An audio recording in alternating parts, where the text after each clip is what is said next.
Autism burnouts.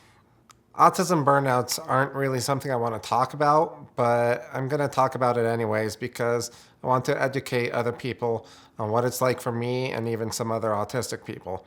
I'm not speaking for all here, but I know others feel it pretty similarly. Autism burnouts are something where it requires a lot of energy, where you feel exhausted, where you get to the point of shutting down and just can't do anything.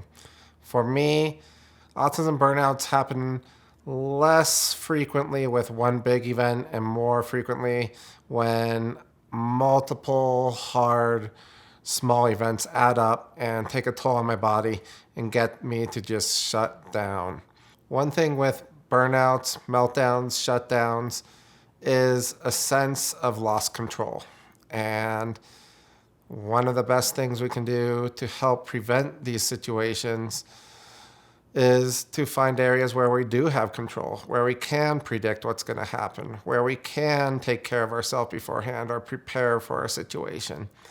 If we can do this, the likelihood of a burnout, meltdown, or shutdown happening are much slimmer, or if they do happen, they're just less extreme and much easier to recover from. So being able to prepare yourself for the change is huge and goes a long way. I wish there was a way to avoid it, but it's more about how do we cope with it and recover so that we can continue to move forward in our life. For me, the other week I was feeling really burnt out because there were multiple hard days in a row, and at that point I just had it.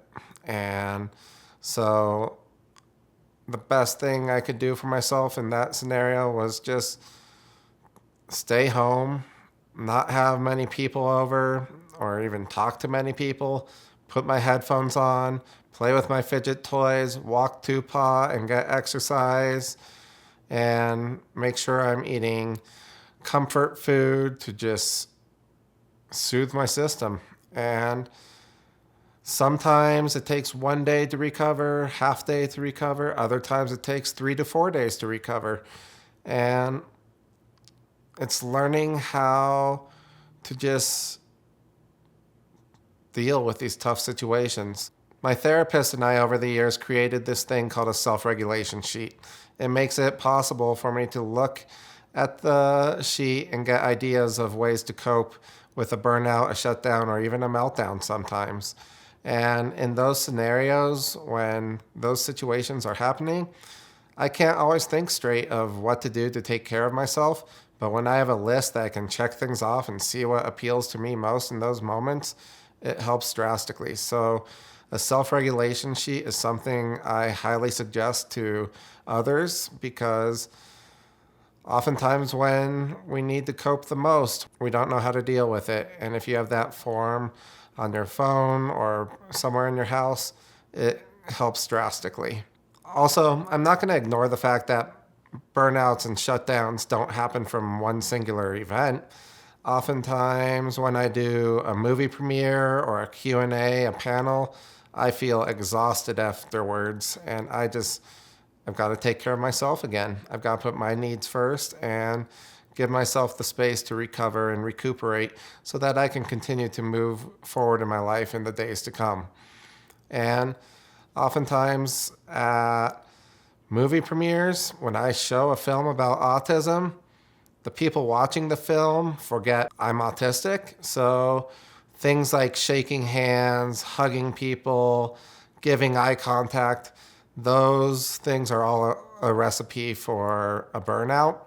And I think in the future, I've got to take care of myself more and have reminders out that I'm autistic and to please respect these boundaries. But in the past, it made me exhausted. And was it worth it? Yes. But the recovery process was a pain. And I know burnouts, meltdowns, and shutdowns happen to most of us autistic people. And I want to hear from you. What do you do to take care of yourself to prevent these things from happening? Or if they do happen, how do you cope with it and recover? I know this is different for all of us, and I'd love the support of our community to help others learn and know what we go through so that they can understand more of why we react to things the way we do.